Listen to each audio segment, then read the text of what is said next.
Teman terkasihku, kulihat kilauan di matamu saat menyadari bahwa engkau berada di hadapan kebesaran itu sendiri. Tak lain adalah aku, Napoleon Bonaparte. Izinkanlah aku menceritakan kisah hidupku yang luar biasa ini. Sebuah cerita yang penuh dengan ambisi dan kekuasaan. Namun, mari kita kembali ke awal.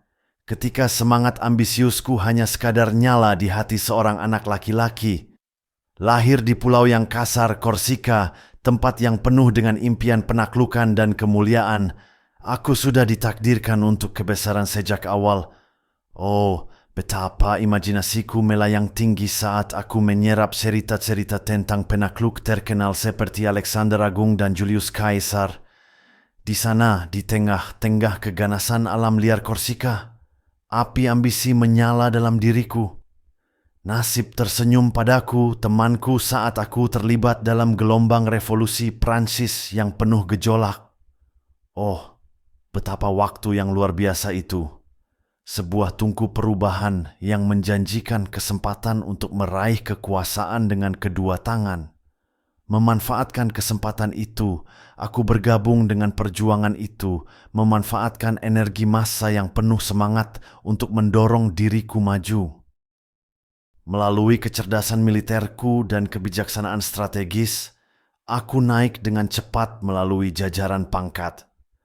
Setiap kemenangan di medan perang menjadi batu loncatan yang megah menuju puncakku yang sejati. Namaku bergema dengan kemenangan. Semangat tak terkalahkanku, tak terbantahkan. Ya temanku, kesempatan mengetuk pintuku, dan aku membukanya lebar-lebar. Namun, temanku tercinta, pada saat ini ambisiku melambung ke ketinggian yang tak tertandingi. Aku menjadi konsul pertama Prancis, mendirikan pemerintahan yang tunduk pada kehendak besiku. Namun, aku merasa haus akan lebih banyak. Dahaga tak terpuaskan akan kekuasaan yang hanya bisa terpuaskan dengan satu gelar, Kaisar Prancis. Dan begitulah, aku memahkotai diriku sendiri, menyatakan hak ilahi untuk berkuasa. Di bawah pemerintahanku, tanah Prancis berkembang pesat. Aku memulai era kemajuan dan pencerahan, mengubah negara menjadi kekuatan yang tangguh. Aku membawa ketertiban dan stabilitas ke tanah yang dilanda revolusi. Melalui kode Napoleonku, aku mengokohkan dasar masyarakat yang adil, tempat di mana hak semua orang dijaga. Ah, temanku terkasih, pada saat-saat itu, aku benar-benar mewujudkan negara itu sendiri. Namun, memerintah Prancis saja tidak cukup untuk memuaskan nafsu laparku. Aku bermimpi untuk memperluas kekaisaranku, penaklukan dan kendali. Dan begitulah, aku memulai serangkaian kampanye militer yang berani, yang akan menorehkan namaku dalam sejarah. Dari puncak-puncak megah Alpen hingga pantai yang terkena sinar matahari di Mesir, pasukanku bergerak dengan kemenangan. Aku mengubah seni perang, menggunakan strategi dan taktik yang menakutkan bagi mereka yang berani menentangku.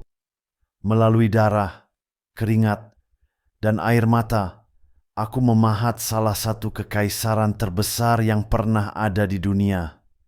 Ya temanku, aku sendirian membawa era baru, ketertiban, dan kemajuan. Namun, sayangnya, temanku terkasih, bahkan kekaisaran terkuat pun bisa runtuh. Saat invasi yang malang ke Rusia, angin nasib mulai berbalik melawan diriku. Dingin yang menusuk dan perlawanan tak kenal ampun dari rakyat Rusia terbukti terlalu tangguh untuk ditaklukkan. Kekalahan mengikuti kekalahan, dan kemuliaan yang telah aku bangun dengan susah payah meluncur dari genggaman tanganku seperti butiran emas yang hilang. Pada akhirnya, aku terpaksa turun tahta, diasingkan ke pantai yang sunyi di Elba. Namun, bahkan dalam pengasingan, semangatku menolak untuk dikalahkan. Dengan keberanian mengalir dalam nadiku, aku mengatur pelarian yang luar biasa, kembali ke Prancis, untuk mendapatkan dukungan dalam upaya terakhirku untuk kemuliaan. Namun, takdir memiliki rencana lain. Pada pertempuran Waterloo, yang penting, impian kemenanganku hancur, meninggalkan hanya abu di belakangnya. Tirai mulai ditutup di atas panggung kehidupanku, temanku. Diasingkan sekali lagi, aku menemukan kedamaian di pulau terpencil Saint Helena. Di sana, di tempat isolasi dan pemikiran itu, aku mencari kedamaian dalam refleksi. Aku merenung tentang kemenangan dan kegagalan yang membentuk takdirku. Meskipun pertempuran-pertempuran itu hilang, temanku terkasih, semangatku tetap tak tergoyahkan sampai akhir hayatku. Aku teguh pada keyakinan dan prinsipku, bahkan saat pasir waktu meluncur dari genggaman tanganku.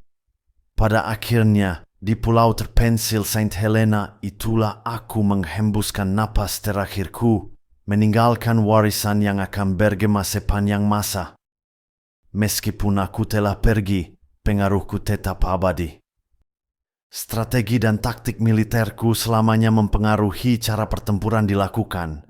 Kode Napoleonku, pencapaian terbesarku, menjadi dasar di mana sistem hukum modern dibangun, menjamin keadilan dan kesetaraan bagi semua. Dan mungkin, temanku terkasih, kontribusi terbesarku terletak pada dampakku pada politik dan nasionalisme Eropa. Visiku tentang benua yang bersatu, bebas dari belenggu konflik tak berkesudahan, terus beresonansi. Ingatlah, temanku, mustahil hanyalah anggapan yang ditinggalkan bagi orang-orang bodoh.